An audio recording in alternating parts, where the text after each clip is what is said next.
The world is saved.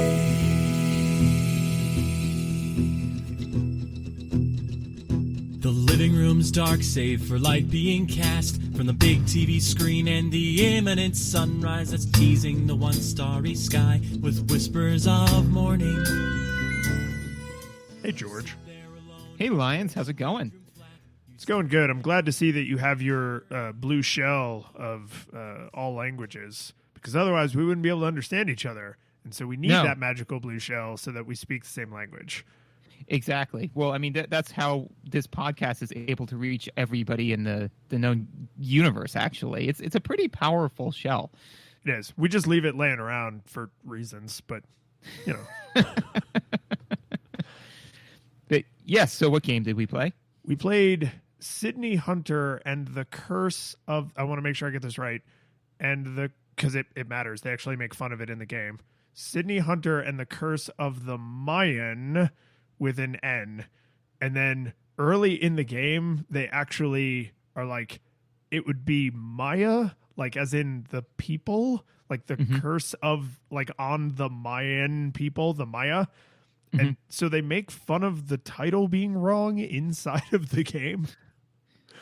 Which I was like, did they like register this trademark and then they didn't want to go back and change it? Like, how did this joke end up in this game?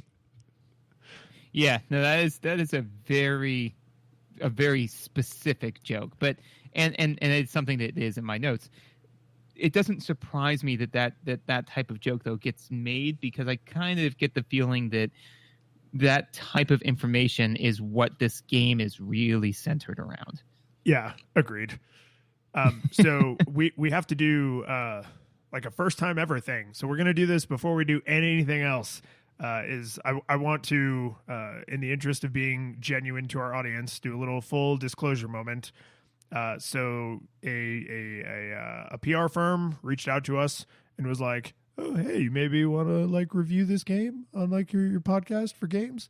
And I said, yes, on the condition that we might never get to it because we only play 26 games a year because it's, every other week. And that we would be completely honest and that giving us access to the game would in no way influence our reviews, right? So we did get review copies of this game, which is awesome, and I'm sort of humble bragging. But I just felt like it was important to me that I was clear about that, because I would hate for anyone to be like, oh, well, your whole review was biased by the fact that you got review copies. We actually didn't even accept the review copies until they agreed to that in writing, that we could maybe not even review it at all, even if they gave us the review copies. So there's my legal disclosure. I'm sure the lawyer YouTube channel would say that this totally counts. Yeah, and is airtight. No, but no, we I was very excited because like somebody's like, hey, would you like to review our game? I'm like, oh yeah, I guess that kind of makes us professionals, Which, I mean, to be fair, technically we are to some degree getting paid for this in general, so that broadly makes us professionals. But in the same way, it's technically correct, the best kind of correct. I mean, Not to be pejorative of what we do here, because I really love what we do, and mostly I'm doing it for the payment of people leaving comments and reviews and watching Twitch stream. Which, please do all those things, huh? See, I hit it all. Good job. But I would say that we are getting paid for our podcasting in a similar way that an artist who does cappuccino art is getting paid for his art by people purchasing the cappuccino. Yeah, but I mean, I was able to quit my day job and just focus on this full time months ago. I just decided not to tell George, oh, hey. Why? Why wouldn't you tell me? So I wanted to, I'm going to do the little fun facts about this. So this game just came out in September 12th of this year, 2019. But I couldn't help, for two reasons, do like a tiny bit of, let's say, backstory. I'm not going to call it research, because that was really careful of you. Yeah. Because two things happened. One, the nature of how this was brought to my attention. I was like, oh, I need to like poke at this a little, right? And the team that made this game, they're like a really small team. They spent, I think, like 5 years working on this game, because what they actually do, like what that company did before they made this game, is they made games actually for legacy hardware. So like a game you could put in a real Super Nintendo or a real Nintendo and it would actually play on that hardware. So not just a nostalgia game where they're like, oh, we're going to restrict ourselves to the limitations of the media. Like they were actually literally restricted. So this was their first game on modern consoles like Switch and Steam and stuff, but they were still trying to go with like that, kind of nostalgia vibe. So I think like that's just exciting to me that there's still weirdos out there who make new games that you can put into a real Super Nintendo or Genesis or whatever. Like I'm glad to live in a world with weird hobbyists like that. Like they will probably never make $1 billion in an industry like that, but just please keep being weirdos who like the cappuccino guy, right? He's never going to be a millionaire, but I get a little thrill of delight when somehow my photograph is on top of a cappuccino. Like it's just, we need weird arts people in the world. Agreed. And actually this is going to be very philosophical and tangential, but bear with me. But I think that kind of speaks to, like a developing society, right? Is that, I was marveling to somebody recently, and as any of our listeners know, like neither of us are huge sports fans, right? Yay, sports. Come on, sports harder, sports. Sports. But no, I mean, and nothing against people who like sports. It's just not my bag, and it is a very mainstream bag. So I mean, I definitely recognize that we/Gaia are in the minority. But all that being said, is that I was like, not only are we as a society rich enough, and again, this is us as a society, not as individuals, but we as a society are rich enough that we can pay substantial sums of money, not just a subsistence living, but substantial sums of money for somebody to play a recreational sport, right? They play it, we watch it, we are entertained by it, and we are willing to pay money for that. Not only are we rich enough to, have that, right? Like we have enough food and enough resources to support that, right? We have enough to support people who all they do is talk about it, right? Yes. Like meta industries, pundits, right? Commentators. Yeah, exactly. Us. Yeah. Yeah, exactly. Us. Right. So it all comes back, right? So with all that being said, is that, the fact that we are rich enough as a society for where people are like, well, what's your hobby? Well, it's not making chairs because I have to make chairs in order to fund, because chairs have to get made.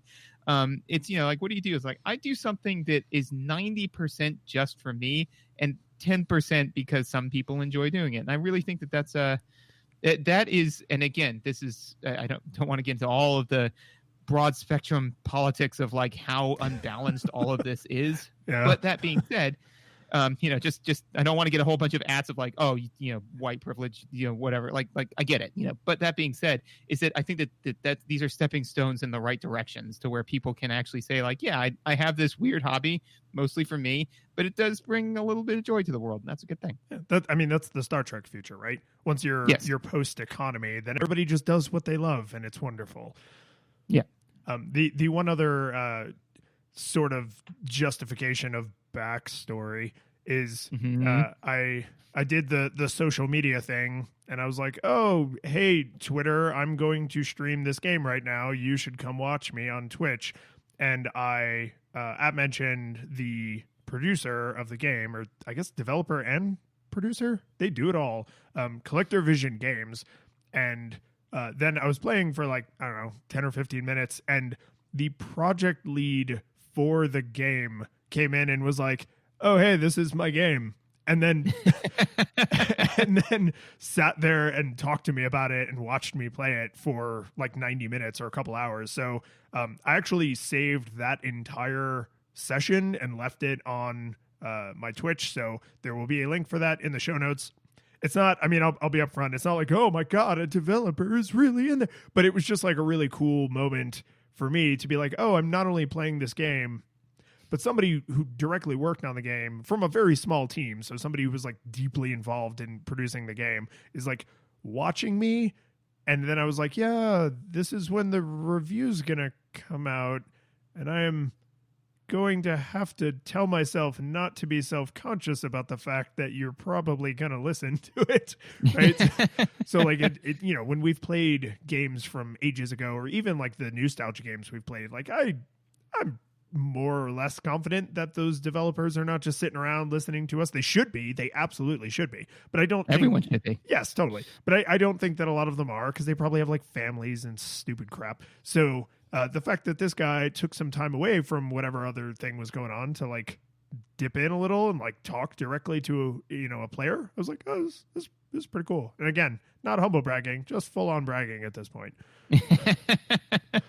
because no one is as humble as I am. Exactly. Now we can actually start talking about the game. All right, so let's get into it, man. Visuals. What'd you think? So the visuals in this are all great in isolation. And this was a weird realization for me, because there was something from right when you're first in like exploring the temple, because the temple's like your hub world, like how you get to the different levels. I had this weird feeling, and I couldn't quite put my finger on it. And then there's a statue in the background, and that was the thing that was the glass shattering moment, where I was like, oh, there are several different art styles in this, because all of the sudden they have the ability to do that. So if you're developing for the Nintendo or the Super Nintendo or the Genesis or the Atari 2600 or whatever, like there is a very real limit to how much you can mix and match things like resolution, because you just didn't have a lot of wiggle room. But when you're developing something that's supposed to look classic, but you're playing it on modern hardware, you can mix and match resolutions, and it is weird to the eye. So like the main character like doesn't have a black outline. I would say he's either actually a 16 by 16 sprite, or he's supposed to look like a 16 by 16 sprite. So he's like doubled up, and then that's fine. But then there's other things that are obviously a higher resolution than that, like this one statue in the background of this one room, where I was like, no, like the pixels on that are smaller than the pixels on this other thing. And it's actually because one pixel in another place is like 80 pixel, or well, it would have to be an order of 2. So it's 128 pixels, right? But it's like supposed to still be as if it was done with a single dot. And when you mix and match those resolutions on the same screen at the same time, it creates this sort of weird cognitive dissonance. And once I realized that's what was happening, I just sort of got over it. But I can imagine someone who never realizes that that's happening always feeling like, why does part of the screen look blurry? Or why does part of the screen look sharper? Or why does something feel different or out of place? And it's this mix and matched resolution. Well, more likely is, and this is something that we've touched on before, is that a lot of the times with things like this, and it is so difficult to do right, because like I said, I very briefly dabbled in some pixel art myself, and placing a single pixel out of place turns it from like an elegant, Metroid, or an elegant X-Buster into like this horribly misshapen, Cronenberg, right? This one pixel is all it takes, right? So this I think would be an example of something where when it is done well, it does not raise your cognitive dissonance, and when it's a miss, it does, And so if you've got a trained eye, you can kind of pick out what's going on, in the same way that if occasionally somebody or if somebody is using like slant rhymes in poetry, right? It doesn't sound right. And anybody can kind of tell you that it doesn't sound right. Somebody who is an expert or knowledgeable in the area could be like, oh, well, because they are using slant rhymes. So the consonant lead in, the consonants are the same at the end. However, the vowel sound is different. So that's why it sounds like it's almost rhyming, but it doesn't really. And this causes that same kind of thing where, it's very difficult to get. But if it's not done perfectly, then it definitely raises your almost dis-ease, with the visual style. And I mean, the the heartbreaking part, I guess, or the bummer is each of the artifacts. Like if you took each tile or each sprite or each, backdrop or whatever, and you isolated them, you would say like, oh yeah, this looks fine. This is like, I see the era in history that this pixel art is trying to emulate. Like I totally get it. But then because some of them are this, what I'm going to call different resolution, right? Because some of them seem to have more pixels than others. When you have them all in front of you at the same time, that's where the dissonance comes in. So like with I think the metaphor of a slant rhyme is a good one, because in isolation, you would say there are words that rhyme with those words, but those two words don't really rhyme with each other, right? And throughout the game, most of the time, I would say there's a settled on resolution. And then there were just a couple places where they were like, oh, we want this statue, this background, this thing to be more detailed. And so they threw additional pixels at it. And then your brain just kind of goes like, close. Like, yeah, that's a nice word, but it doesn't quite rhyme with the word that came before it. Right. And the reason I say like it's almost a little tragic is because I didn't see anything that I was like, oh, that's terrible. Oh no. Like this is ugly as sin, right? It's just combined. There's sometimes that kind of like visual dissonance. So you almost are like a little like Icarus situation, right? Like you were saying, you get a little, you flew a little too close to the sun there, and that's the tragedy. Fortunately, once I realized that's what was happening, I tried to kind of like keep a rough tally in the back of my head, like how often it happened, and it's not very often. It's just when it happens, I was like, there it is, right? But this is I'm talking throughout the whole game like a dozen times or less. One of the things that kind of hit for me was, some of the visual cues I got, bitten by, and that joke will make more sense here in a second. But not all the visual cues were as clean or as clear as I would normally like to see. One of the forefronts is the snakes, right? So the first... There are snakes in the grass, literally, with the figurative meaning of that. Yes. So, there's snakes in the grass. That's fine. The snakes are green. The grass is if not the exact shade, it's really close enough to the point where I literally at one point said, why did I just get damaged by this bush? Oh, wait, there's a snake there, And so, that's fine if they're trying to like blunt your forward momentum, if they're trying to say like, oh, well, you should be like kind of, walking around scared and checking every bush, So for example, like Castlevania, and even Castlevania didn't do stuff like that, right? But to me, the aesthetic behind this overall is not really that of horror, right? Like you are in an ancient Mayan temple, and it could very easily be that. But all the animation is very like kind of, more even like the main character has like that huge goofy nose and the goofy hat. Oh yeah, and, it's very cartoony. It's the Looney Tunes version of Indiana Jones. It's all meant to be in good fun. Exactly. So since that to me, that aesthetic clashes with things like this. So and so therefore I don't know whether or not it was intentional, but having green snakes against the green background makes them incredibly difficult to see. So then I would occasionally get popped by a snake and be like, it didn't feel fair, especially if you've only got 3 tags until you're dead and you're knocked back to the most recent save point, right? Losing a single hit point can be hugely problematic. And I mean, I know you can get more hearts later. You can upgrade and all that sort of stuff, but still. So that was a sticking point for me. Another place where I saw a similar visual issue was with the blocks that give out, right?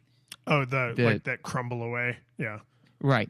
Because blocks of that type, sometimes they crumble away and sometimes they do not. You get like, if I had to guess, I'd say it's like 8 frames of confirmation before it gives way on you. So you step, you have 10 blocks in a row that all look identical. You cannot tell which ones are going to crumble. And then when you step on it, it continues to support your weight, but immediately looks all cracked and, falling apart. And then it gives way and then you fall to your death. Right. So you do get a warning, but it is not much. It's more like, but in the Latin alphabet, Jehovah starts with an I. J, Exactly. right? It's a lot more like that. It is. And actually, that was the exact thought because, again, it's Indiana Jones. It's cartoon Indiana Jones, right? So I was trying to reconcile, the fact that I'm sure that's what we're going for, right? What they're going for. But to me, again, it clashes with the cartoony aesthetic of if you've got things that are laying in wait to try to get you, that kind of clashes with what they're selling you as what you're getting into, So, in Indiana Jones, which definitely I would not call that a lighthearted comedy, I mean, it's an adventure flick. It's always supposed to feel like, how will our hero get out of this one? But you never actually, he never even loses his hat. It's going into it that he's going to come out in the end, but it's the thrill of seeing how he pulls it together. Well, it's definitely because I think it is actively based on Buck Rogers, and George Lucas is not known for his original ideas. Well, unfortunately, when he does have original ideas, those are the ones that he is now very much known for. He's not famous for them. He's infamous for his original ideas. He's famous for his non-original ideas and infamous for his original ideas. That's right. But I would still argue that, if we're doing it on the spectrum of Resident Evil to Tiny Toons, I don't expect to see somebody saying Kali Ma as they reach into a man's chest and pull out their still beating heart as it catches fire as they are immolated in, a temple of doom. That's kind of dark, right? That's dark. So yeah. So again, if all of a sudden, one of the Mayans said, "I'm so glad you got the blue shell because now we can speak to you." Now, Kali Ma, I would be like, "Whoa, hey, what's going on here?" So anyways, to bring it all back to visuals, right? Is that having visuals that kind of lie to you effectively is something that can be done in video games. I did not think that it was an appropriate choice here, and it kind of caught me on the back end a number of times where I was expecting for all the visuals to be clear and they weren't all the time. Yeah, and I think this is because the way I was experiencing this, I think actually jives really well with the way you were experiencing this, which is what stood out to me was that there is a pretty dramatic variety in the level palette and the level layout and the level design. That actually is varied quite substantially. As dramatic as any, Mega Man, which this obviously draws a lot of inspiration from, but right. The enemies are super not variable. They actually, I think by less than halfway through, you've seen all the enemies you're ever going to see. And then they're distributed in ways that make them mechanically novel, and we may get to that later. But the problem with enemy reuse of that density is that you can potentially run into color palette issues. And where I think it falls down is actually not in the later levels, it's in the earlier levels, because in the earlier levels where you are is less spectacular, right? It's more like, there's rocks and grass and trees, right? It's more believable. Whereas the later levels are more fantastical and there's lava and everything looks like it's made of gold, right? So you got to work up to the golden city of lava, but you start in the stone temple of outside with trees and stuff. And that means if you have snakes, which are a one-shot enemy that you see very early in the game, and they're outside with bushes and tall grass, then there's going to be times where they clip you and you weren't expecting to get clipped.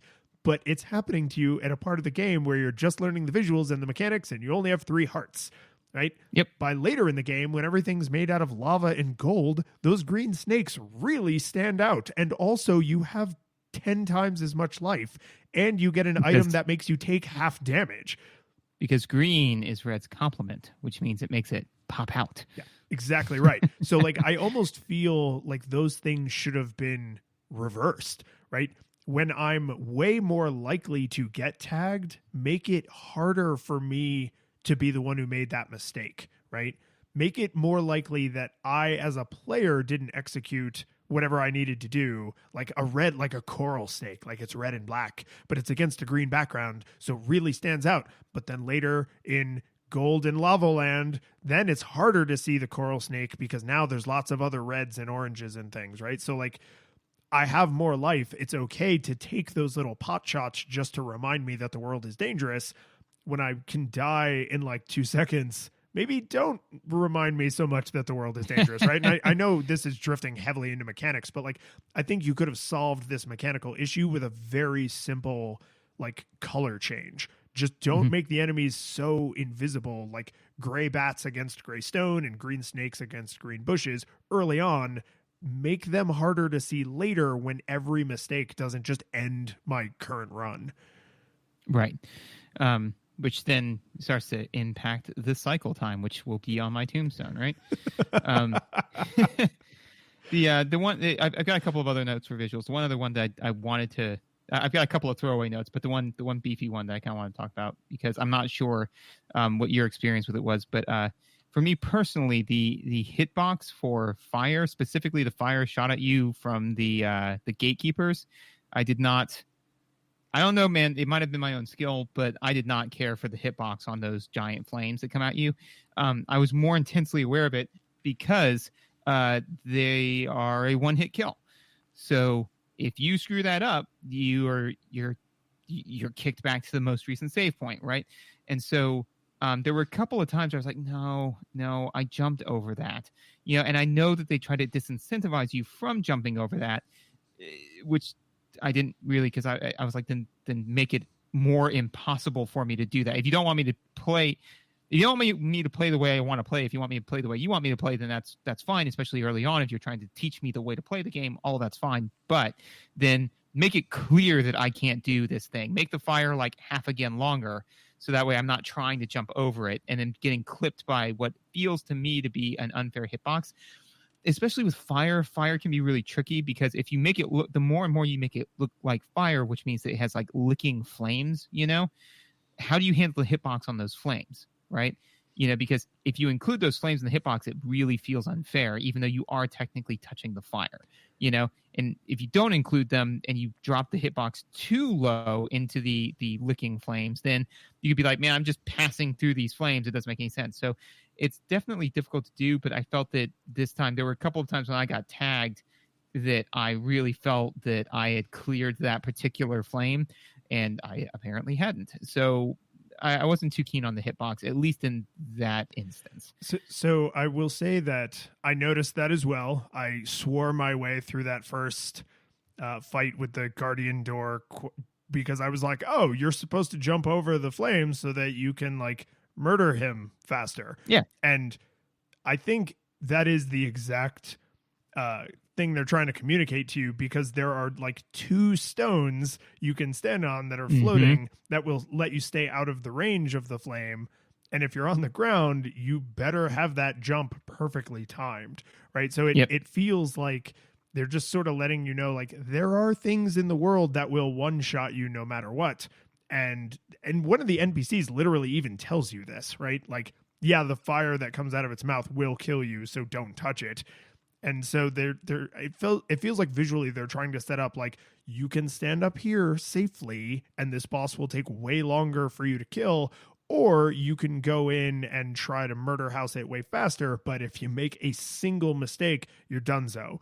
And the lesson I took away from that was like, okay, this hitbox isn't good enough for me to rely on it, so I'm going to take the slower, like more laborious path. And then what kind of flipped my thinking a little bit is later in the game, and this isn't a thing that only happens later, it's just a thing I only noticed later. Several times I was on a platform that gave way, and because the heel of my back foot or the toes of my front foot happened to be on the next platform, they generously did not make me fall to my death. And so I was like, okay, so it feels like the hitbox on that flame is gigantic on purpose because they really want you to want it. They really, if you're a speedrunner, and this is something the project lead told me, like they thought about speedrunning and some of the level design. So if you're a speedrunner, they really want you to have to execute that perfectly. Otherwise, you have to do the demonstrably slower. Hit twice, go stand on the block, wait for the fire to pass on you, go back, hit twice, go stand up. Right, it's way, way, way, way slower. And you fight those guardian door things several times throughout the game. So I agree with you. It robs a little of the fun out of it, that it's like so pixel perfect the way you have to arc over the flame. But I don't think it was an accident. I just don't like it. Right. And that's the thing is then, so, you know, that what that then begs the question is what's the audience, right? You know, so I mean, if you're going for an audience of like hardcore speedrunners, then that's fine, but that does curtail your audience to a degree. And I've got kind of a note on cognitive load later on in the mechanics section for this type of thing, which is to say, you know, like how much can you disincentivize speed running effectively? You know, so we can get into that in mechanics, but yeah, so overall, there weren't too many times when I said, nah, that I should have hit that thing, or that thing shouldn't have hit me.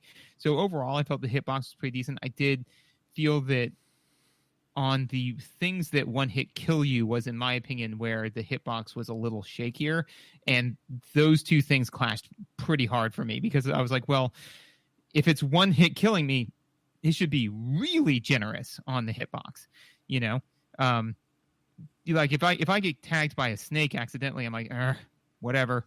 But if I have to, you know, slog through a minute and a half of gameplay in order to get to the mid boss, which again we'll get to in mechanics, but if I've got to do all that, and then I'm like, okay, I made this jump. No, apparently I didn't make it. That becomes it rises my frustration level slightly. Well, and it forces you to accept, like, do I want to be this super patient player, right? And for a lot of people, the answer is no. They're like, no, I can see. Oh my God, are we still talking about this? Everybody knows that patience is my biggest virtue. Move on. Yeah, exactly.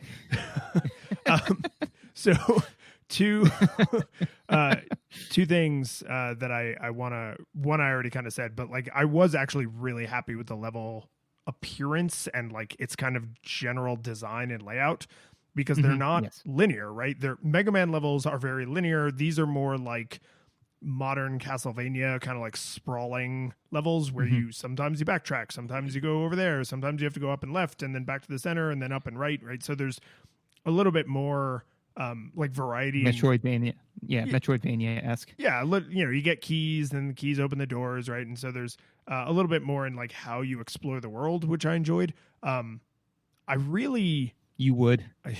Yes, I would have done. I was surprised how unbothersome I found the hub world, because every time you go into the hub world, you're always in the idol room where the idols were stolen from and where the clock gets broken, or the calendar, not the clock. The clock is 24-hour day in the Mayan cycle.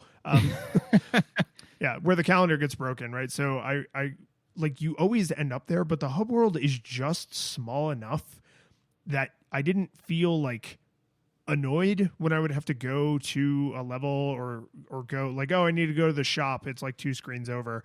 And I liked how on brand that hub world is, because you are supposed to be trapped in this temple. And so you can go into different rooms in the temple. You can go like out into the courtyard, but you can't leave the temple.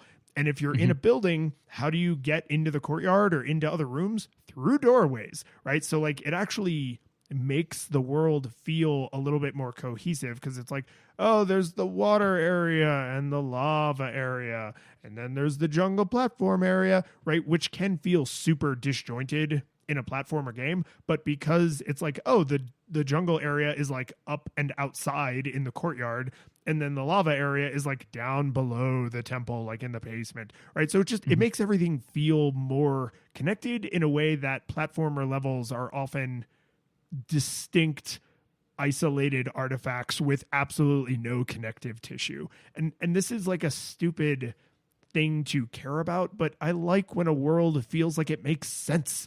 And connecting these incredibly disparate visuals is a way to have that cohesive feeling.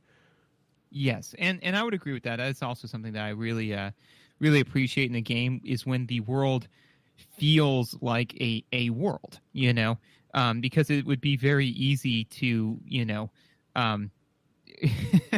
sorry, I'm reminded briefly of that time when we went to a hotel for a martial arts tournament. It was the Gaylord Orlando. Right. And and we were outside, and then we opened the door to walk inside, and we were effectively in a jungle area, which none of us were expecting. We were like, did we just load into a different area? Like what just happened? It was very jarring and disjointing. And while the Gaylord went way out of their way to generate that beautiful indoor outdoor effect, in video games it's super easy to do it by accident and poorly, right? Yeah. So we're all of a sudden every modern Final Fantasy where you can literally see the dividing line between ice crystal forest and oil ocean sand desert land. And it's like, yes, no, exactly. there should be more of a buffer between these things. Well, and also too, I mean, the winds between those two areas would be like catastrophic, right? Because of the convection currents, between the hot and the cold. It would be I mean, the nice thing though is if you put wind turbines there, it would power everything that you would ever need.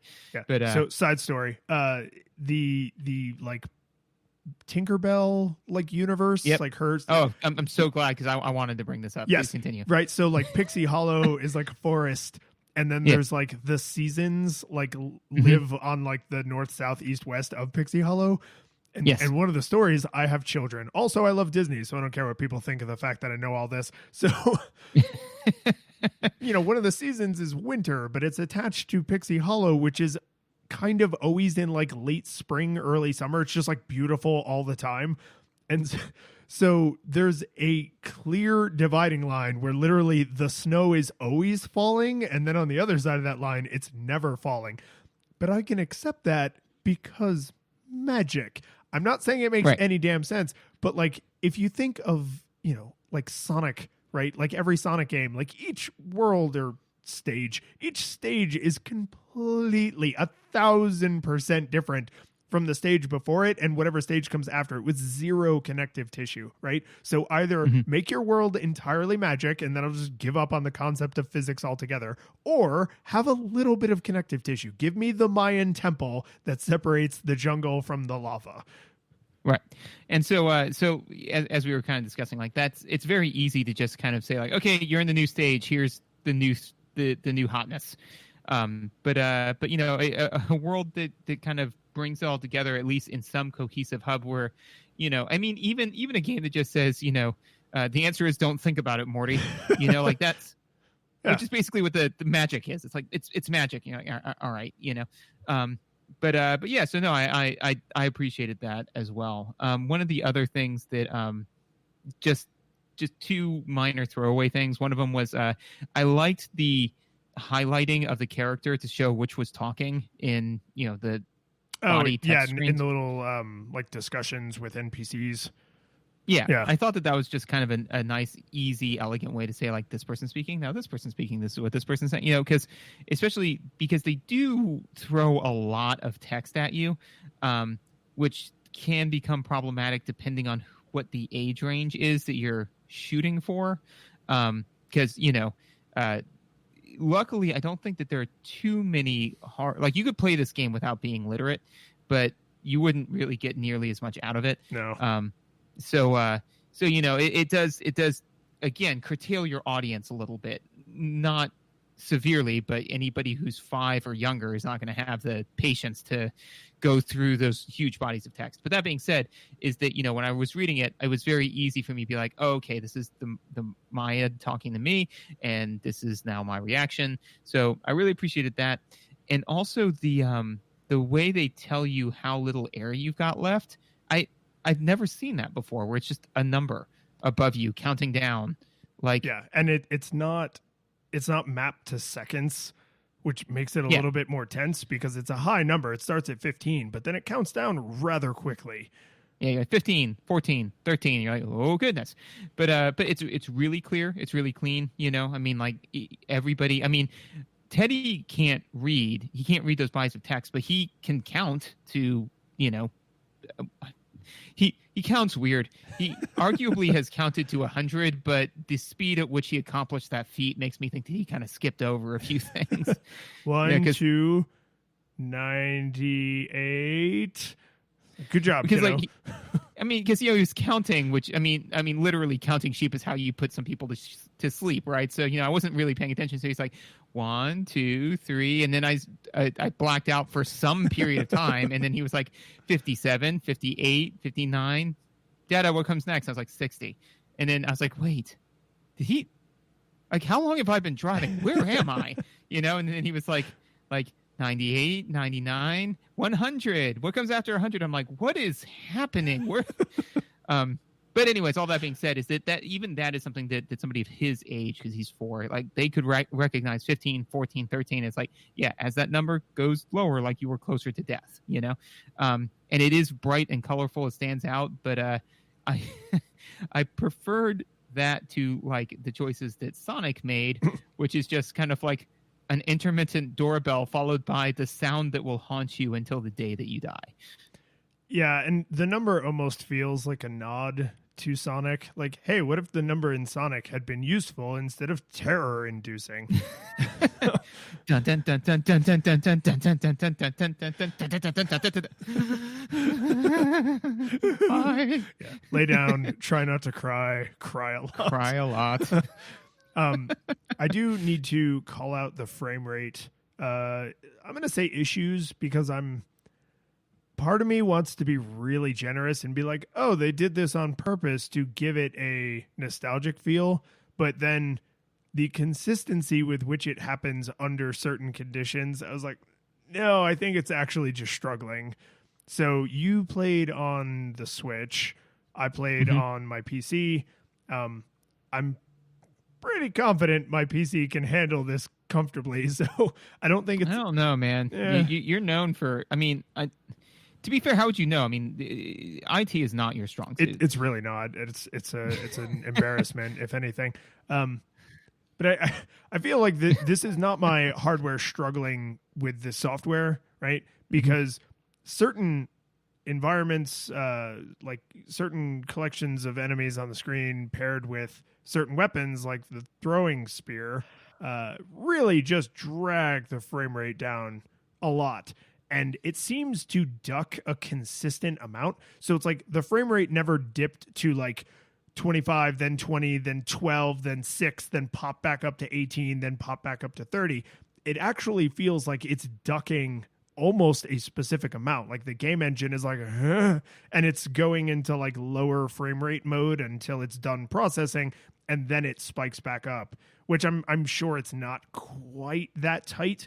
But the reason it didn't feel like a hindrance and was just more of an annoyance is the last boss, there is so much happening on that screen. There's blocks that bamf in and out. There's his big shield. There's fire. He's huge. Like, you're jumping around. There's crap flying all over the place. Like, there's just a lot of stuff on the screen, and a lot of it's flickering or moving and flickering. And so when the frame rate would duck a lot, I was like, oh, but it's always ducking in a way that's like moving through molasses. And it's like, oh, okay, I just have to move through the molasses until I'm out, and then I'm moving at full speed again, right? It wasn't, I think stuttery is probably the word I'm dancing around. It didn't feel like the game was stuttering. It just felt like it had gone into low power mode. And and the difference between game breaking and annoying is low power mode is like, oh, I can account for this. Everything just happens at like halftime, right? Whereas stuttering is in a platformer like basically experience ruining. You can't account for stuttering. So I don't think this was intentional. I think it's just the game engine gracefully handling way more crap than it's capable of processing simultaneously, but it does handle it really gracefully. But it is really annoying because it's like all this action's going on and then it's going on in slow motion. Which is fair. Do you have anything else for visuals? No, I think I'm good on visuals. Yeah, we could hit audio. All right. So why don't you lead us into audio, because I remember you had some we are on the same page, but I think you will be more eloquent in the way that you approach it. Oh, you mean by saying the music are good? Yes, the music are good. Yeah, no, it's so good. Like it's really charming. My only tiny complaint, and this is, I don't actually care about this. This is just a thing I noticed, and I put it in my notes, which is very, very little of this music is what I would think of as being like South American, Mayan, tribal drums, right? Whatever stereotypes you may think of as a European or an American, whatever that music actually sounded like, I don't really know, but very little of this music made me think, oh, this is on theme for a jungle Mayan adventure, right? But that being said, I don't care, because it was really good. Like a lot of these songs, I've actually caught them like kind of running through my head a little bit, and they're not supremely hummable, whistleable like Super Mario Brothers or Mega Man style, but they're all really excellent little pieces of music. There's tons and tons of variety. Each level has its own little song. The hub world has its own song. The bosses have like boss music, but it's the same boss music every time. So you get that like Mega Man like thrill of like, okay, I'm in the boss room. I'm fighting a boss now, right? So there's just good music. Like it's just other than, oh, well, it's not always on theme. Like that is literally the only negative thing I could say about this music. I loved all of the music in this game. And for it not being on theme, I think that this is maybe the opposite thing of what we were talking before. Is I would say that it may not always be particularly on theme. And this is something that we'll have to broach later, but you know, I am not an expert in Mayan culture, not even close. I am just learning this now. Yeah, no, I mean, I know that you thought I got my doctorate in, you know, early Central South American. South, you see? Yeah, see. What you're really trying to do is see if I know, but I know that both of us know, so I'll just leave it up as an exercise for the listener. Yes, obviously. I mean, you know, if we can't spoon feed you everything, but all this is true. But anyways, so I couldn't tell you whether or not this was, you know, particularly on theme. However, I don't feel that it was ever off theme, you know? Yeah, it doesn't feel like techno futuristic cyberpunk. Yeah, it never feels like techno futuristic. It's never like hard rock, you know. It's never you know, it doesn't sound like classical music, you know. It may not be, you know, like dead on or stereotypical, but I would say that there was no point where I was like, why am I getting sick guitar riffs during my during my Mayan adventure, you know? And again, games many times do use those types of dissonance to, you know, like put a spin on a type of game, you know. So when you do hear like a sick guitar riff, you know, like in the middle of, you know, Castlevania or something like that, it's supposed to be, or Devil May Cry would be a great example of, you know, they're hyper stylizing, you know, that particular genre, right? So no, I think that this game there was never a point where I was like, ooh, this doesn't make sense. So in the same way that the visuals with the pixel art kind of occasionally made you go, this feels wrong, this never did that to me. Like the music never felt wrong. Yeah, and I think as I'm chugging on this in my brain, I believe there's a difference between like culturally, thematically appropriate, and then like the theme of what you're supposed to be feeling and experiencing as the player or as the viewer, right? So this is a lighthearted, sort of cartoony adventure world that's Indiana Jonesy, right? And draws from a lot of video game history. And the music totally fits all of that, right? It's upbeat. Most of the music is pretty fast paced. It's kind of driving you forward, right? It's adventure video game music. And I don't mean that it's generic, because it's really not, but it's if somebody played this for you, you could, and you'd never played the game, you just heard the music, you could probably make some fairly accurate guesses about what the gameplay was like and what maybe even the world was like a little bit. Like, oh, maybe you're like a lone hero and this is probably like a platformer because the music's kind of like driving you on to like go faster and faster and faster, right? And get through the challenge, you know, quicker and quicker. And maybe that's what makes you make a mistake because like you were being driven on by this like exciting adventure music. And that being thematically accurate, I think, is more important than like the cultural theming, right? Because Devil May Cry, like, yeah, that's a universe that has rock guitars, but it's weird, but it totally works, right?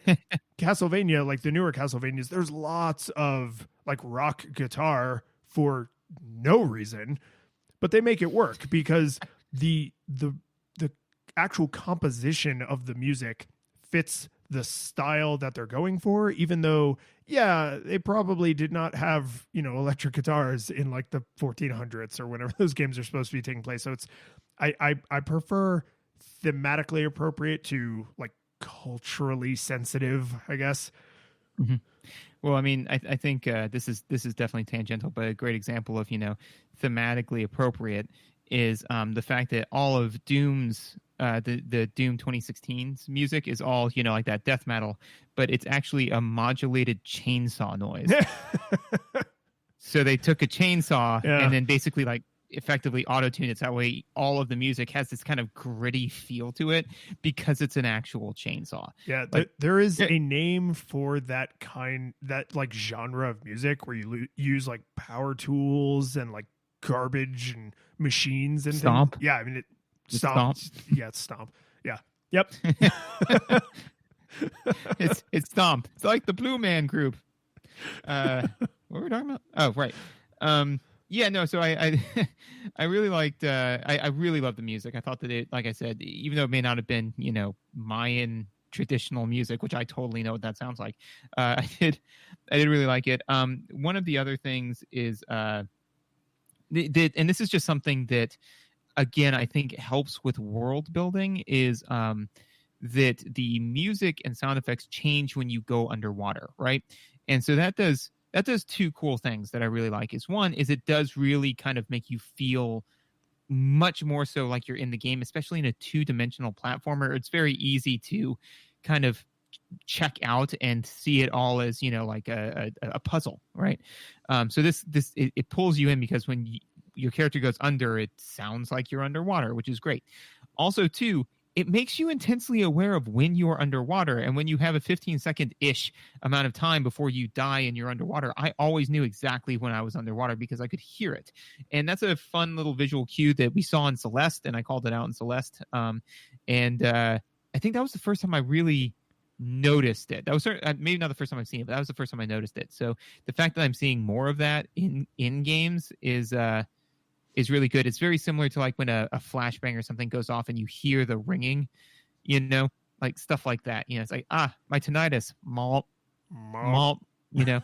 Well, somebody in the Twitch chat, and I'm gonna screw up exactly how they said it, but I was playing and somebody in the Twitch chat literally said something to the effect of, I have a lot of respect for games when they know to duck the music and sound effects when you're underwater. And I was just like, yeah, I think respect actually is the right word for that, right? It's a little bit of polish that you couldn't really do way back in the day, like on a real Super Nintendo game, maybe by the Super Nintendo era, but definitely not on an S game, right? There's no way you could have applied that kind of filter to the entire audio track, right? They could barely play sound effects and music at the same time. So to have this like over filter that is like, oh, all the music and everything's still playing, but it sounds like you're underwater, right? It sounds far away. It sounds kind of muffled. And it's just, honestly, that is probably one of the easiest things to do in your entire game development, because the music's already written, the sound effects are already developed, and then you just slap an electronic filter on there that makes it sound muffled when you're underwater, right? Like when you're at these pixel coordinates, make everything sound kind of crappy is probably not a hard thing to do for a developer, but it's just one of those little touches that is like, hey, thanks for doing that. Thank you for taking the time to do this. It is most appreciated. Yeah, no. So definitely something I appreciated. what else do you have for sound? I have to crap all over the sound effects in this game. I absolutely must, because this is the way more extreme version of what I was saying with like, oh, that pixel art looks fine in isolation, but it feels out of place with this other pixel art. Every single sound effect feels fine in isolation, and almost every single sound effect feels terrible where it's actually used in the game, because there's this weird mixing of like pseudo realistic and like Atari 2600 arcade cabinet era like beeps and boops and blings and like generic computer noises. So like when you hit some stuff, it makes this kind of like wood blocky noise, and then other things make like a scratchy electronic noise, and it almost never fits with the visual. Like there's very few sound effects that I was like, oh, that is definitely supposed to be stone cracking or a whip cracking or an animal like having its death throes and being like arg as it dies. Like almost every single sound effect is just a weird, we needed an audio cue for this, so here is the NES palette or Atari 2600 palette of sound effects we chose from, or we designed from scratch to emulate those sound effects. That's a thing that has not aged well. And because the music is so high quality, and I suspect whoever worked on the music also probably did all of the other sound design since this whole team was like half a dozen people or less. I don't think that this was an accident. I think they were like, oh, it's going to have like a Nessie arcade cabinet kind of feel. And I don't like it. I don't like that when you hit certain things that the noise they make is wrong. Like it's just a weird computer noise so that there is a sound effect. The dog says moo. Like that isn't right. The dog says brrrt. It's like that's way more of what you're coming up against. Is it's just computer noises, because they're using this super restricted sound palette. Again, I'm pretty sure super duper on purpose. I don't like it. I just felt like it was odd, and there are a lot of things that make like high pitched noises that don't feel like they should make high pitched noises. And again, if you just had like a folder of all of these sounds and you were just scrolling through them one at a time on your computer, I don't think you would play any of them and go, ooh, that hurts the ear. Like, oh, that's an ugly sound. I don't want that in my game. They all sound fine. They're just, I didn't like the way they were deployed, I guess. Just not good. Bothered me all the way up to the end of the game. Like from first boot up to beating the final boss, I was just like, ugh, these sounds.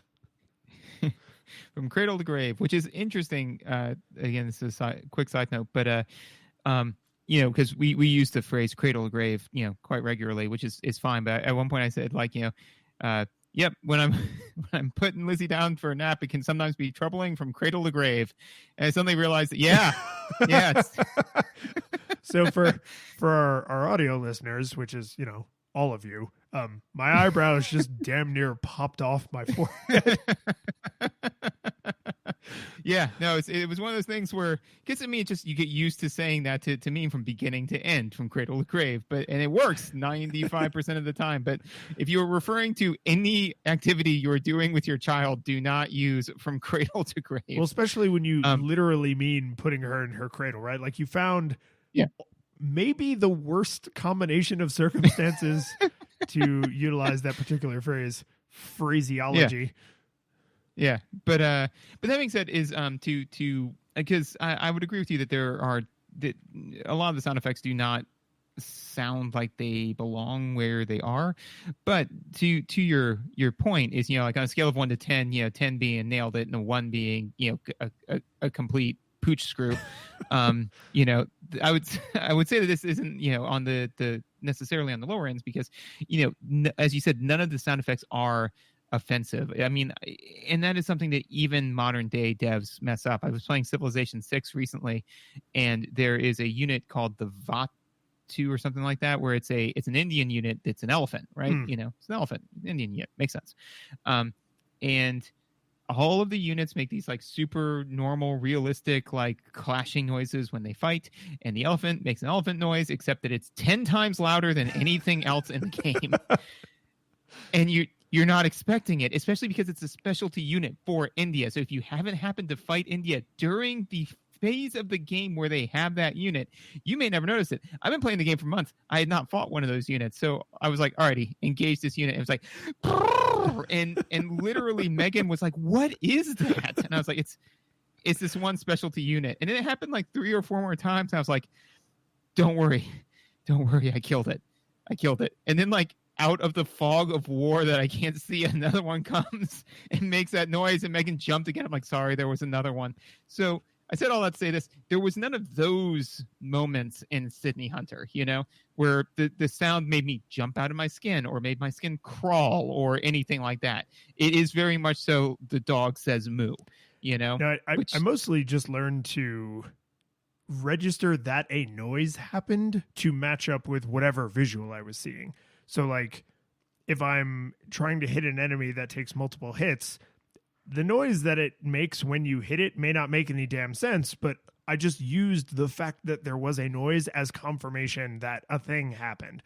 I picked up a thing, I broke a thing, I hit a thing, I'm doing damage to a thing, right? Like those all just sort of became sound, just became like a binary. Like, was there a sound, not what was the sound? Because there's no, I can't think of any times where there's sound information that is relevant, like, oh, you didn't break through their armor, so you're hitting them, but you're not doing damage. Like, I can't think of literally a single time that happens in the game. So just sounds literally just became a confirmation that what I was seeing did in fact happen as I'm seeing it.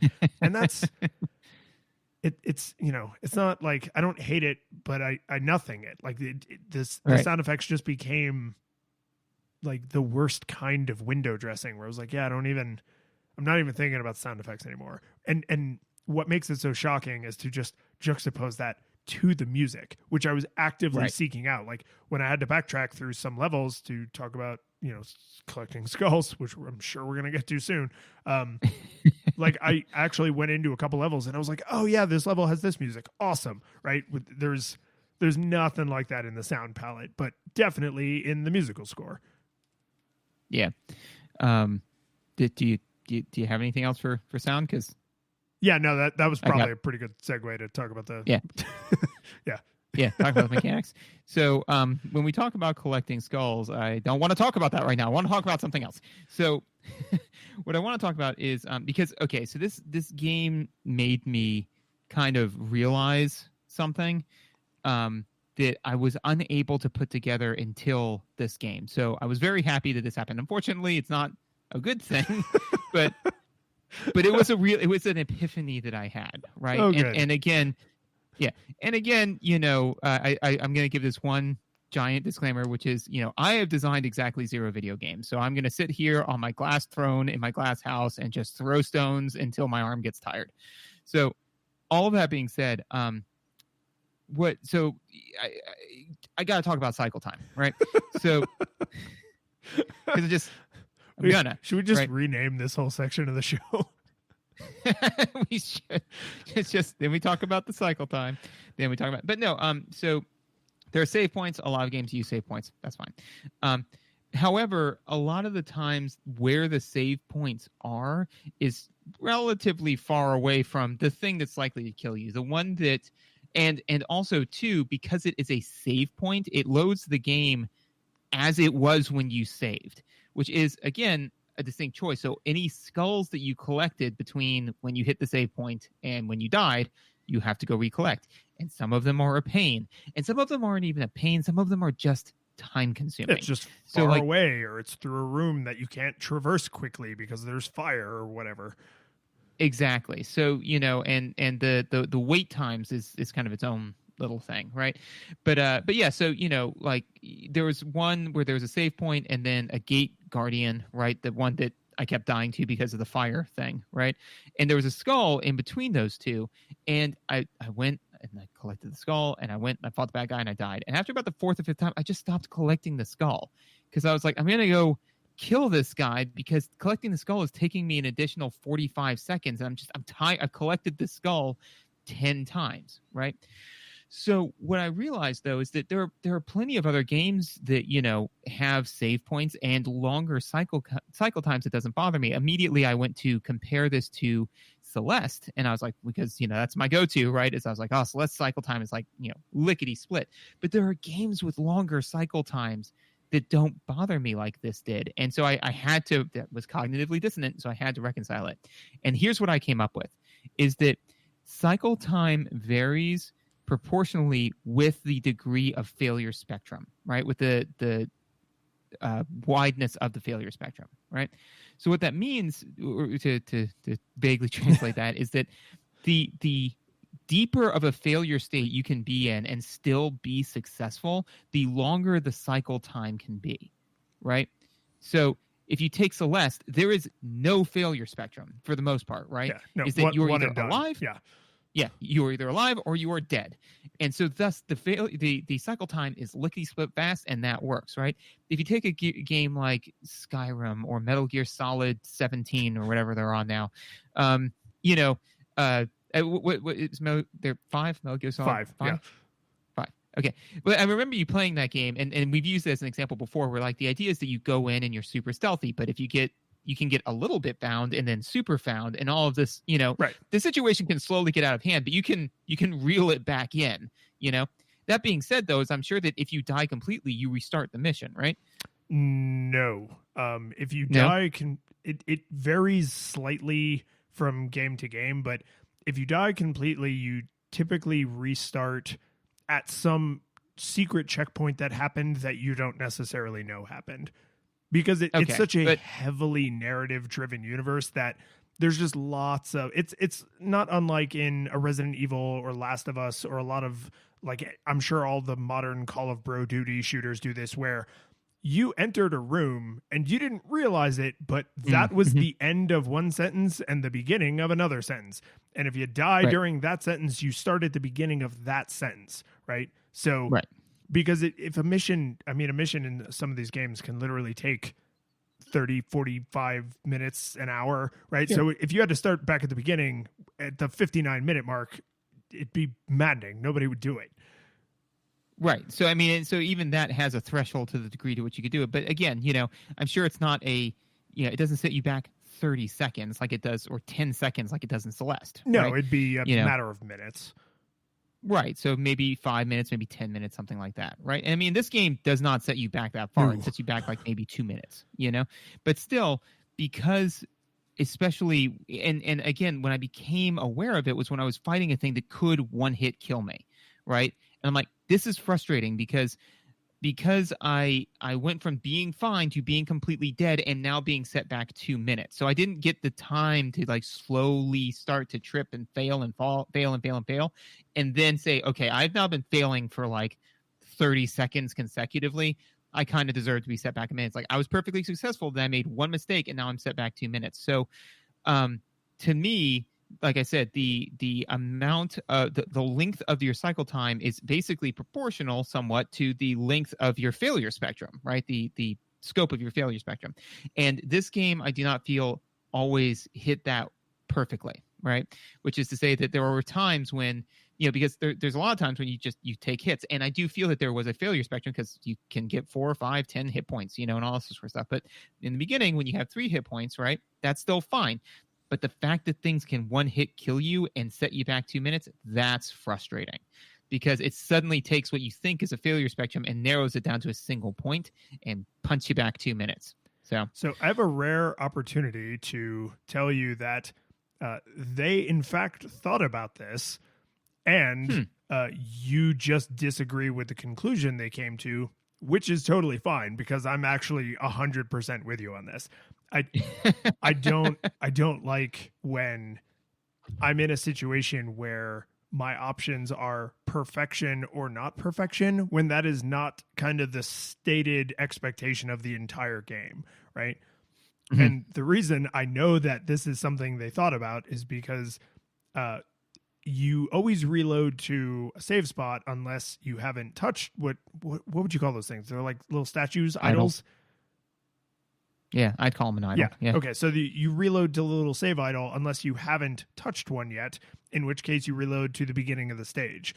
And so this game, because it's a modern game emulating classic games, they can do things like rebalance the distribution of save points.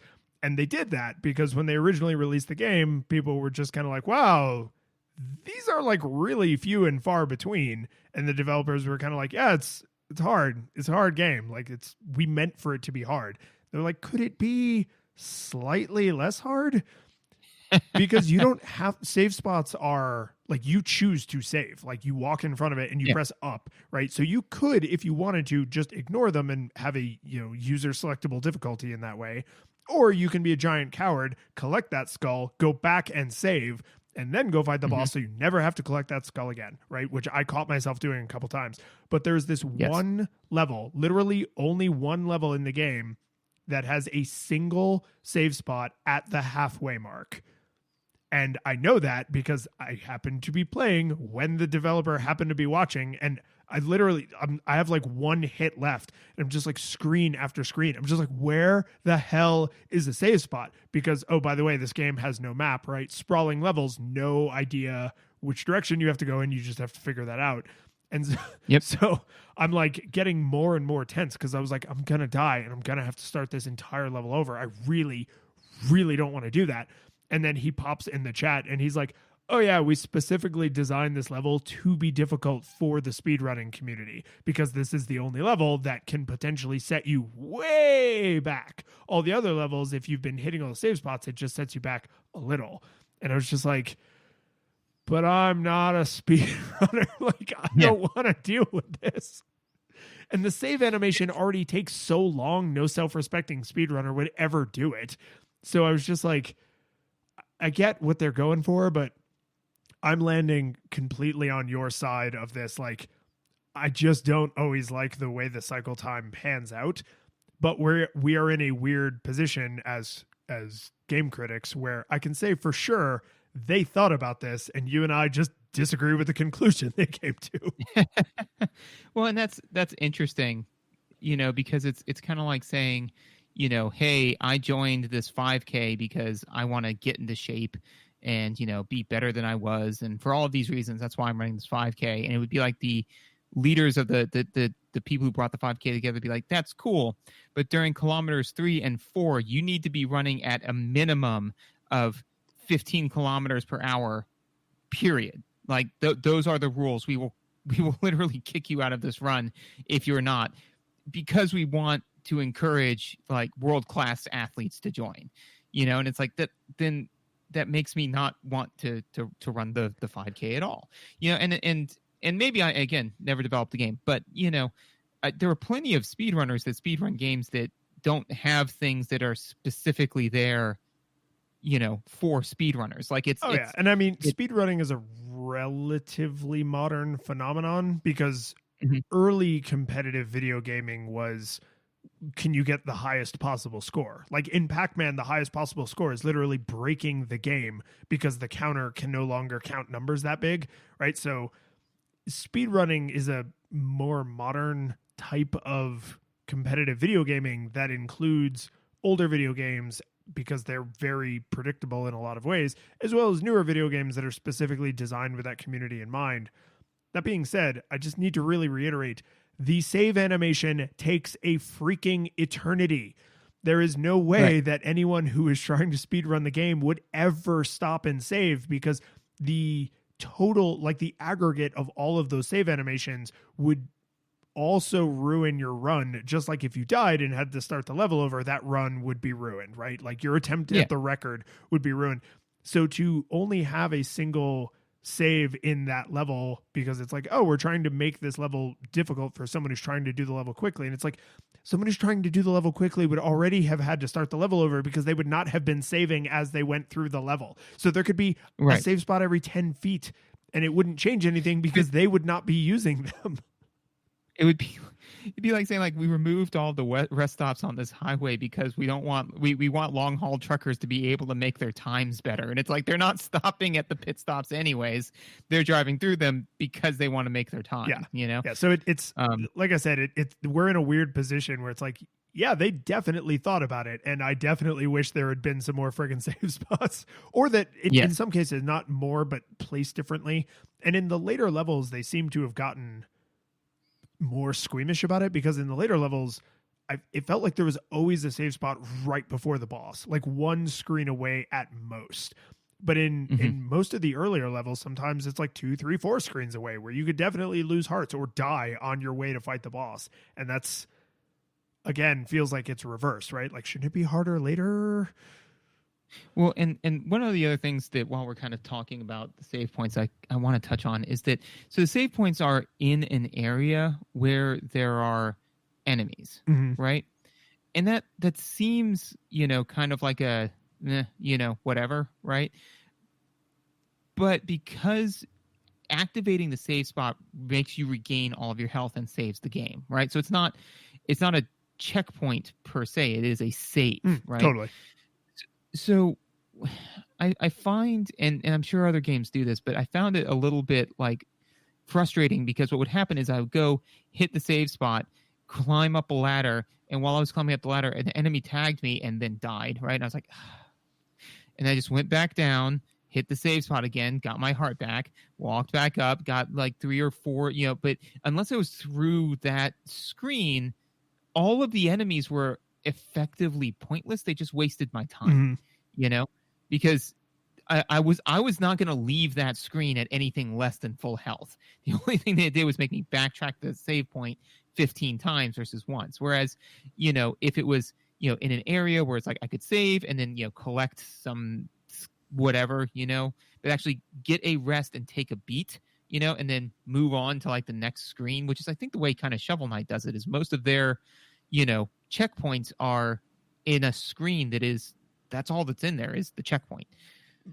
By and large, yeah. The checkpoint is in an area that is either completely safe and impossible to miss, or is so obviously not on the main path that you can just tell they're messing with you, right? But it's still supremely reachable and achievable.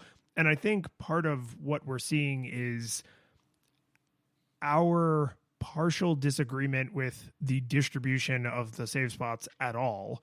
And then I definitely also did the same thing, where I was just like, oh, I got hit, I'm going to just walk back over here and eat the 25 seconds to get my health back, right? But then also, I know for a fact that they added more save spots. So the levels were designed around, say, let's say every level originally had 3, and then they went back and added 2 more. That means that those 2 were added in a spot where they were not originally intended to be, right? And so that sometimes is probably seamless and you don't even notice, and other times it's probably really not. Right. And I mean, that's fair. And so knowing what we know, that they went back and added more save spots, that makes sense. But yeah, I was just kind of like, why are there enemies here? Like, all they're doing is just they're ultimately not obstructing my forward progress in any meaningful way, like in any challenging way. It's just a waste of time, And again, you could make the argument that that's to this. No, I mean, obviously no speedrunner would ever do that, but I'm not a speedrunner. I just kind of wanted to explore the worlds and see what there was to see. And this is an example. This is an example of a game that is really easy to maximize the fun out of, I mean, and again, not to say that the game's not fun, but I mean, it's like, what did you do when you got hit, in an area? If there was a safe spot nearby, you backtracked and you saved. Was that fun? No, that's not why you came here to play the game, but it's what you did because that's the best way to play, So, and again, players are aggressive about maximizing the fun out of a game. So it is very difficult to, I mean, like, really, really top tier AAA games have had, made mistakes to where, they're like, well, we want this to be gritty, in your face action. And it's like, well, it's not going to be that, because you have not dissuaded people from taking an hour to creep through every level, Yep. So this would be an example of where the fun can be maximized out of the game. Yeah. And this is the save to get my health back thing is a strategy I basically completely abandoned in the second half of the game, because once I had more hearts, I was like, oh, well, I can take a hit, right? Like if I have 6 hearts instead of 3, taking a hit is not game ending. And then, like, in the very end game, when you get the thing that's like, oh, now you take half damage, I was like, well, now I'm just an asshole. Like, I would just go plowing through rooms of enemies, because I was like, I will survive to the next save spot, so I don't even care if I'm taking damage, which is, I don't think you should be incentivized to be a reckless idiot, which I kind of was, because by that point I had a combination of avatar strength and player development, where I was better at the game and my avatar had been powered up. So I was like, I can be a reckless idiot if I want to, right? And in fact, just as a perfect illustration for this, you can get potions and elixirs. Elixirs restore all of your health, no matter how much health you have. Potions restore exactly 1 heart, right? So it's potions are the item they expect you to use early in the game. Elixirs are the item they expect you to use later in the game. But you can buy them. And money basically only has one function. There's a couple story functions in the end game, but basically it's to buy elixirs. And so once I got to the final boss and I realized what fighting the final boss would mean in terms of platforming skill, I said, or I can just fill my inventory with elixirs, and then I can just wail on him and totally ignore how much damage I'm taking, because I have stocked up in a way that I've negated my ability to be a good platformer. Like, it is no longer a need for me to be a good platformer. I can just wail on the last boss until I win. And to be fair, that strategy, and like, there is still some platforming you have to do. It's not a total joke, but like, it still felt triumphant when I beat the last boss. But that level of player cradling feels like something you expect in the early game, not in the end game, right? Or if it's in the end game, you would expect it to also be present in the early game. But in the early game, I was a lot more timid. I was a lot slower and cautious, right? But then by the end game, I was just like, whip it good. Like, I am here to save you people from your evil god, right? Like, it's just I guess that's good in some ways. Like, I felt empowered by the end of the game, but I felt overpowered by the end of the game. Right. One of the other things that, and this is interesting. So if this game was at least in part designed around speedrunning, this is either a misread on my part, or the impression I got is that they designed it with speedrunners in mind, not for them. So that's a tiny difference, but I would say it is designed to be approachable to anyone, but the level flow is in such a way that it would also be appealing to a speedrunner. Right. And so that's what I'm saying. Is that, like, so especially in the beginning, there were a lot of places where I felt I was forced to wait, you know, especially with like the disappearing and reappearing blocks, you know. I would sit there, you know, and you know, you jump, and then you have to wait for a second for a block to appear, and then you jump, you know. So, and I did try, because one of the things that I've noticed with a lot of modern video games is that you know, if you're get the wicked fast reflexes and super cunning, then you can just you don't need to worry about timing. You just go. You know, you can just go straight. If you go full on balls to the wall, you just go. You can navigate the level. It is navigable. You know, it's just are your reactions quick enough and correct, right? But there were a couple of times when, you know, I was like, it doesn't matter how fast I am. Like, I have to jump, and now I have to wait for a second. Not a tremendous amount of time, but for a second. And then now I can begin to progress again. So that seemed odd to me. Pretty much anytime when I see forced waiting in a video game, especially if there's any sort of cycle time issues, then it's like, okay, well, that means that, you know, in a 1 minute time period, I have to wait for 5 seconds. So that's approximately a 10% waste of time, right? And then if you iterate that 5 times, you know, it's like, okay, you know, it becomes kind of jarring. So I'm surprised if speedrunning was in mind that waiting would be baked into the process, which makes me feel that it may be a misread on mine, that there may have been a way to speedrun past these areas where I was waiting.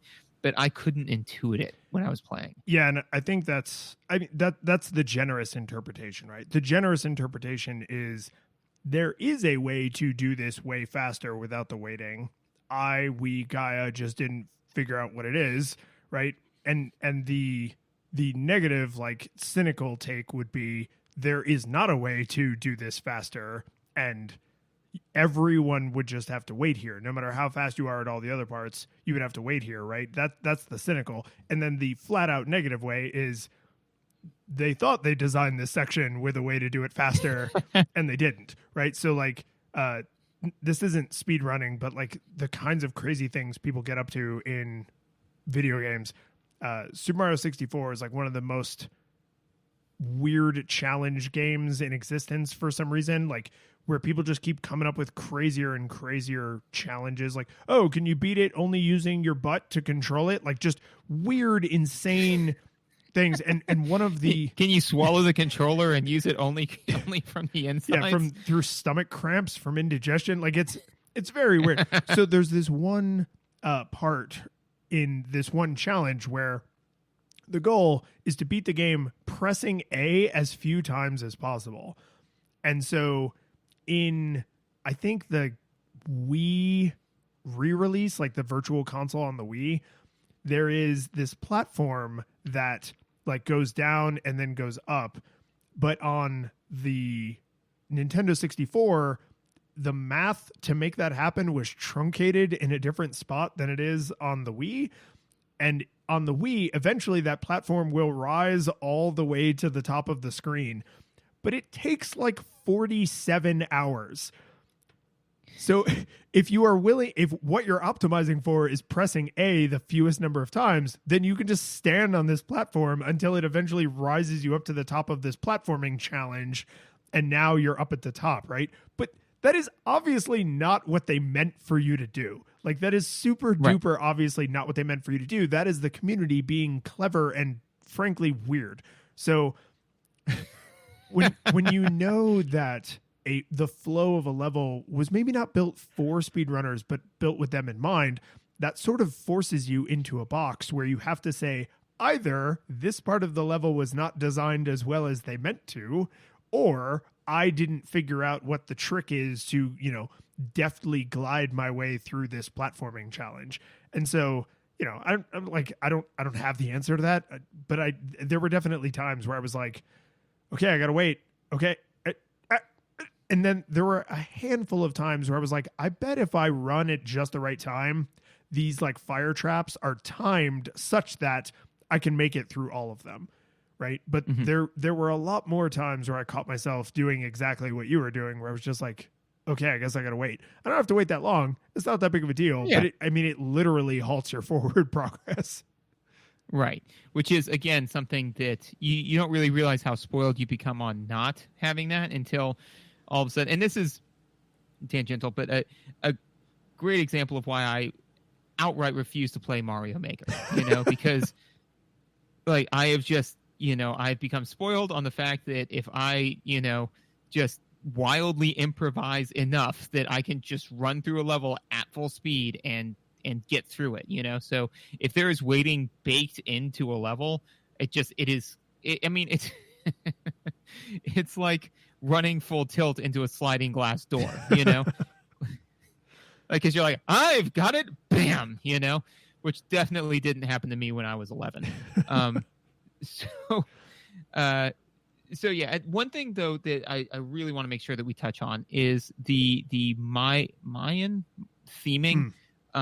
We've kind of touched on it in visuals and audio, but the thing is, from what I can tell with my doctorate in Mayan culture, all of the references appear to be accurate, So like they reference a number of different deities. Obviously the deities don't come to life and try to Mega Man you to death, right? But the references to like what their pantheon is, like what's in their divine portfolio, what divine salient abilities they would potentially have had they been given avatar form, right? All of that seems surprised you haven't called me on any of this yet. You look so delighted with yourself. I'm just like, I'm gonna let him just keep on having this. Really, really happy with what I've done so far today. But anyways, it's all of that seems accurate, which is good, because that means that, because at first I was like, I did do some legwork just to make sure that it was syncing up in any meaningful way. Because I was like, if they're just making up banana pants weird names and attributing it to Mayan culture, I will be actively agitated. But they're not. It's at least semi-real, which means that if I were to take a 7 to 13-year-old and put them down in front of this game, they would potentially walk away with some knowledge of Mayan culture, right? Like at least what a Mayan calendar is and looks like, that what some of the, that there's a Mayan god that, dealt with bees particularly, and the one that was like a sun god, things like that, which is, to me, a case for this game and games in general, because we were talking a while back about like Math Blaster, and saying how, oh, well, Math Blaster is frustrating because they're trying to beat you over the head with teaching you. If you wanted to teach somebody math, make them play D&D, because you have to know math. Or Kerbal Space Program. Say what? Kerbal Space Program. Are you having a stroke? No, it's like a rocket simulator with aliens. You need math. That's the point. Okay. I'm not familiar with that game, so when like completely straight face, you're like Kerbal Space Program. I'm like, do you smell smoke? Like what? I taste copper. No, this is true. But anyways, this is the type of tangential learning that I think that games can be good with, right? Which is to say that, it's not sitting there saying like, who was the Mayan sun god? Enter their name in order to move forward. And it's like, it's just like, no, you just, as you play the game, if you were to play this game a lot, you'd become very familiar with that. And then all of a sudden somebody'd say, oh yeah, Mayans had all sorts of gods. And you'd be like, oh yeah, did you know that they had a god that, was like that revolved around bees and honey? No, really? It's like, yeah, actually their name is, you would get it through tangential learning, which I think is something that not all games, certainly not all games do. I don't think necessarily enough games do. So many games spend so much time creating their own lore that it's like, we've got a whole wide world out there and there's some bananas stuff out there, right? So the fact that this game, instead of just creating all of its own lore, just said, no, we're going to take Mayan lore and again, hopefully, fingers crossed, treat it with respect. I thought that was a good thing. Yeah, I'm with you in, if you are going to touch on something that is a real culture in the real world, at least make an attempt to treat it with right. Because I mean, this game is very silly, but it feels like the entire world is silly. Not that they are saying Mayans or their gods or their culture or their anything is silly, right? This is just a Looney Tunes view of everything. And if you went to, Sydney Hunter and the quest to find a restaurant in New York, it would probably be like a really silly version of New York that would be like, hey, I'm walking here. I mean, I'm up in an elevator, but I'm walking here. Like that. Exactly like that, right? And that's that's an important thing, because I suspect none of these people have your PhD in, what was it, Mayan culture? Yes. So right, so that's in the same way that you are fluent in the language of math. I have a PhD in Mayan culture. The difference is an accredited university actually said that to me. So that doesn't make me believe more in your ability to speak the language of math. It makes me question my degree from the same accredited university. Appeal to authority. Anyway, but I do think it's important to at least make an attempt, right, to respect the real world culture you're borrowing from. And they do seem to have generally made an attempt, like to use the real names and the correct spellings and just not completely phone it in, because that's when you easily slide into not nice things like bigotry and accidental racism and stuff. And so it's, if you're going to borrow from real culture, like, do that, because there's lots of good reasons to do it. But, think twice. And they seem to have, like I said, at least made an effort, which is a lot more than a lot of people seem to do in any part of their life. I want to give a quick mention to the collectathon nature of this game because of two coincidental things that happened. One, we just played Banjo-Kazooie as of this recording. We recently played and released the episode for Banjo-Kazooie, and that's a 3D collectathon. And I kind of had this thought. I was like, there aren't really a lot of 2D collectathons, are there? And then we just happened to be playing this game now. And I was like, oh, hey, a sort of collectathon, right? Because you have to collect skulls to unlock the later levels. But I realized this game isn't a collectathon in all of those mechanics because all the skulls are hidden. You've got to, or almost all of them are hidden, or they're like behind platforming challenges or whatever. So like they're difficult to collect.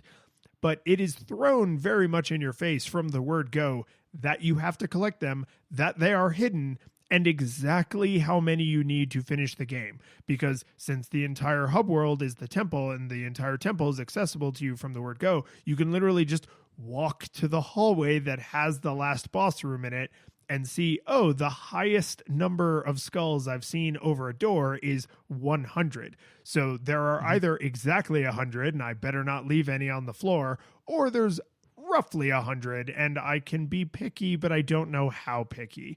And it turns out the margin of error is 8. 8 total skulls that you can miss? Yeah, there's 100 that you can get with 0 backtracking. And then if you do some backtracking, then you can get up to 8 like secret skulls. So it's not in that crucial detail. It is not a collectathon. That is just a gating mechanic to progress through the game. Whereas in like Super Mario 64, Super Mario Odyssey, I think this is also true of Sunshine, but I haven't played Sunshine in forever.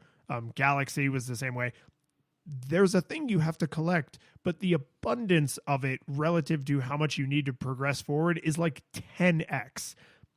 If the abundance of the item you need is like 1x or 1.1x, then it's, to me, that makes it not a collectathon. So I'm sure a lot of people would be like, oh, you have to collect skulls to go forward. Collectathon, just like Banjo-Kazooie, just like Super Mario 64. And I would say no. The amount of thing you need to go forward relative to the amount there is available needs to be like 2, 3, 4, 5 times at a minimum for me to think of it as a collectathon. I don't know if that's like industry standard. I just made it industry standard, so I don't care. But if you need, like, I mean, because think of it if it was any other thing. If there were 5 locked doors and you had to find 5 keys to unlock all 5 doors, would you say, oh, it's a collectathon with keys? No, you would just say you need keys to get through the locked doors. If there were 5 locked doors and there were 1,000 keys, then yeah, it's a collectathon.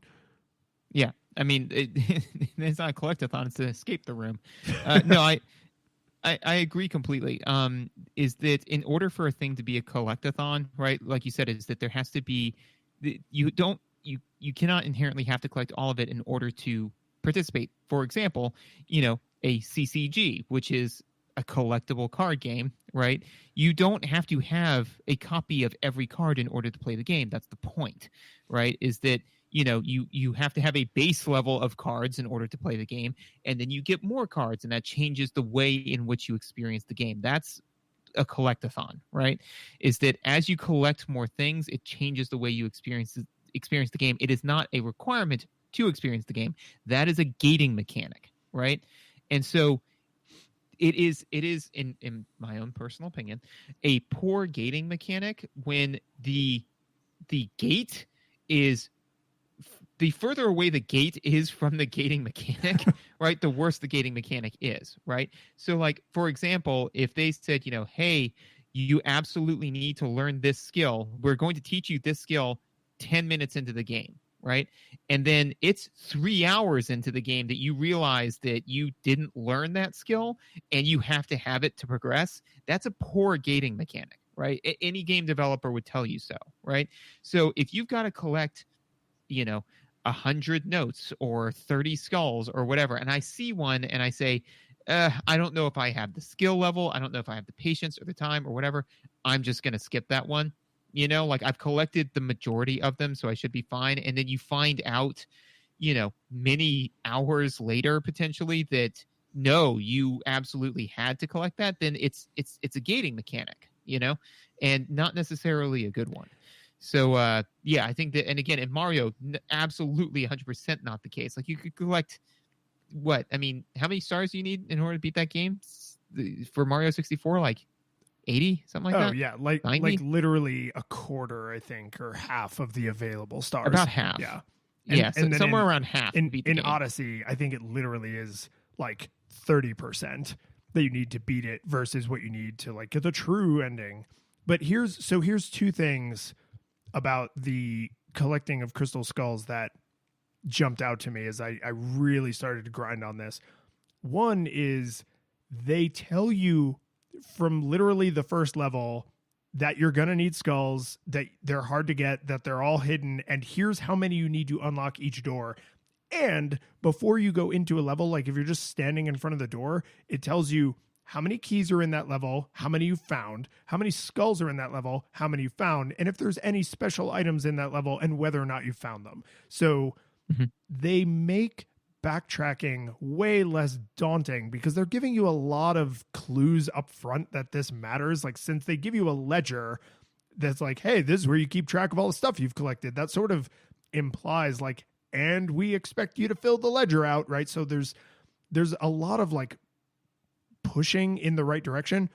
What I wish they had done, the one additional thing that this game or any game like this I think could do, as at about the 3/4 mark, so around the time where I'm probably going to have to start backtracking if I wasn't 100%ing every level as I went through, give me some kind of optional crystal skull locator that points me in the right direction in the level to where any remaining skulls are. You don't have to highlight it on the screen, but at least let me know if there's one hidden on the screen that I'm on, because that makes backtracking so much less arduous. And hey, I can ignore that if I want to, but if I've gotten to like right before the big climax of the story and it's like, okay, go back, right? I dealt with this exact thing in Banjo-Kazooie and I was super annoyed by it. Like, if I'm going to have to backtrack, that's fine. I like backtrackers. I actually don't mind backtracking. But what I don't like is it's like, oh, go pick up every crumb that you missed. Hopefully you remember where they all are. By the way, some of them are intentionally obscured from you, right? That's where I just feel like, give me the option for kid gloves, essentially, right? Just because what can happen is I get all the way into the experience and then I realize I need to go back, and I would like to have going back be exciting where I'm like, I'm super powered now and platforming's really easy. Ha ha ha ha ha. And it's like this fun, like I'm going back and picking up the items that were maybe too challenging. Like you said, too challenging for me to get on my first pass through. But instead it just becomes a screen by screen whip the wall-a-thon where I'm like, I don't think this looks like a block that breaks, but I swear to God, I've looked everywhere else. So I'm just going to keep whipping stuff until a skull falls out of the wall. Right.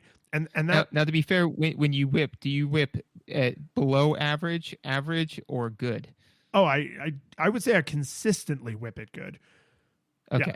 Yeah. I mean, especially when you crack that whip. Yeah. I mean, why would you crack that whip if you're not going to whip it good? I said whip it. So yeah, I really feel like this, some kind of, here's the thing you have to go backtrack and collect locator just to like nudge me in the right direction would make that, oh crap, now I have to go do backtracking, more thrilling and less of a friggin' chore. And I can tell again that they thought about this kind of thing because after you have finished a level, if you go into a level, anything you collect and then you touch a save spot comes with you out of the level. So you actually can go back, grab that one skull, touch a save spot, and then quit out of the level. You don't have to finish the whole level again. And the fact that they thought of that screams to me, we expect a lot of players are going to have to backtrack, right? Yeah. If you're smart or if you are speedrunning, then yeah, you can do it without backtracking. They specifically designed the levels to not require backtracking, but the nature of the game and human nature means that backtracking is probably going to happen. So just make sure that that experience is not a total karma suck. Yeah, for sure.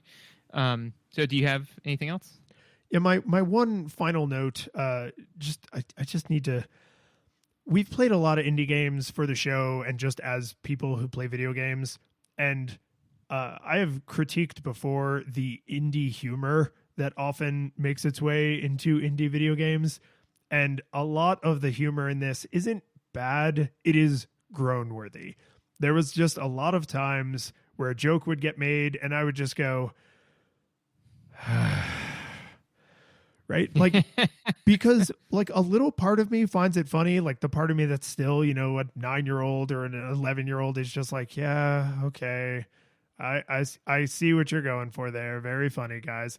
But then there's just that other part of me that's like, does every indie game have to have this kind of like childish, irreverent humor? Like, what is it about it? It's like pixel art. Like, I love pixel art, so I don't mind that indie games tend to go to pixel art, but I don't always love sort of silly, childish, irreverent humor, and yet a lot of indie games also seem to think they have to have that. So I just, like, it's not bad. There isn't any humor in this that I was like, it's unpalatable, it's insensitive, it's off color or anything like that. But it was just a lot of like, oh God, right? Like it's your dad introducing the family to the waiter or waitress at a restaurant. Totally. It's like just groan worthy. Yeah, where it's just kind of like, oh, hi, I'll be your server today. Oh, hi, Candace, we'll be your patrons today. And you're like, stop. Yeah. It's just a job, man. She wants you like gone as fast as humanly possible, so she can put another person down in your place and churn through the tip. This is a production line, and we are the product. Please stop. Yeah, no, perfect example. Not offensive. Nothing that ruins the experience. Even right. It's like that is the charm of it. Is like it's a toony, silly, kind of groan humor. I just personally often find myself being like, why is every indie game groan humor? So, not a good thing or a bad thing. This is just my personal like,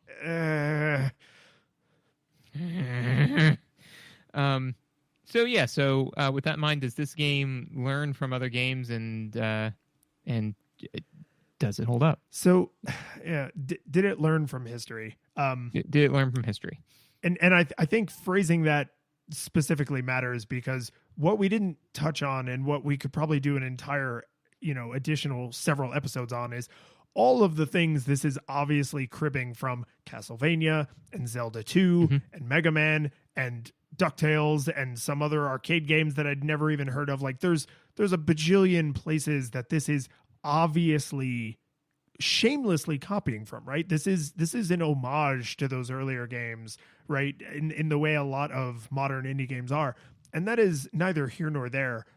But what problem that creates is if you crib a mechanic from here and you crib a mechanic from there, and some of those gears don't quite go together, then you end up in a place where someone who has none of that history might go, why? Right? and there's no glaring weirdness in this game. There's nothing that I think someone who has no games literacy for older games would find it completely falls down. But there are some quirks where you might go, that was an odd choice, unless you know the reference. But the reference isn't specific enough that you would go, that's an odd choice. I would love to go find out what game that was cribbed from, right? So I ended up on a solid NEWstalgia monocle, because I think there's nothing in the game that's unforgivable to a new player, someone whose games literacy is only recent games. But there's a lot of weird, rough edges and just like pointy corners where having this direct line from history where you could connect it makes them easier to forgive. Where you're just like, oh, the reason this boss is sort of acting insane is because this is kind of how Mega Man bosses acted at this time in history. Oh, the reason these platforming challenges seem sort of out of place is because they're taking these interesting mechanics from these different platformers and combining them in this unique and interesting way, right? So it's like you don't need all of that backstory, but the backstory helps. And it helps enough that I was like, no, you should really put on your NEWstalgia monocle. Like, come to this with a little understanding of the NES era that this is so heavily borrowing from, because it will make the rough edges less rough. I would kind of go agree with you. Is that it's definitely not full on nostalgia monocles where it's just kind of like, yeah, no, this game has all of the same pitfalls as the old games, and so just go play the originals. And it's not, it's not Celeste where it's just kind of like, no, this game takes all of the pitfalls of the originals and pours tons of concrete in it so you can gracefully walk through it. If because a lot of times we frame this as a who would you recommend this for? Because and one of the things that we kind of discussed briefly beforehand is that what I feel that this game will suffer from is that if this game had come out, like 20 years ago, regardless of the technology and all that sort of stuff, I think it would have done gangbusters. But the issue is with so many different video games dropping all the time and so many different entertainment outlets desperately clawing for your attention, right? Is that this one suffers from the fact that, it's not Celeste, right? So if one of my friends said, hey, what video game would you recommend for me? I probably wouldn't recommend this one, not because it's bad. It's a fine game, but because, the people that I'm talking to don't have infinite sums of time. So I'd be like, well, have you played Celeste? Have you played The Last of Us? Have you played like these top 5 games that like are my go-to recommendations? If the answer is no to any of those, then it's gonna be like, play one of those and then play these. Like these are my list. So this would land somewhere in the middle of my list to recommend. However, if I were recommending it to somebody, if they were saying like, hey, I'm looking for a like an educational game, I'd say like, first of all, don't get an educational game. Like if it says it's an educational game, don't get it. Just either sit down and do your homework with your child or play video games. Don't do an educational game, right? But if they were looking for something where they were saying, hey, I'm looking for a video game that's not just a video game for video game's sake, I would probably recommend this because I could say like, look, this game, it's got a lot of Mayan culture behind it, and you can definitely learn tangentially from it. So if your kid spends 20 hours playing this game, at least they'll come away, with all of the benefits that you get from playing video games and some tangential knowledge of Mayan culture. So from that state, if said, would you recommend it to like a parent of a 8-year-old to a 13-year-old? We Gaia would. The curtain falls, the music plays, the credits roll, then it all fades to black, and you're left by yourself. The fanfare is gone, there's no player 2 there by your side to share victories won. But as you slowly progress down the hall to your bed, a few great events leak back into your head from the time that you spent traversing the land, battling evil, fighting the darkness, just sword in hand. Your memories creeping with the edge of a smile. You realize again what you lost for a while. You're gonna think back much less on how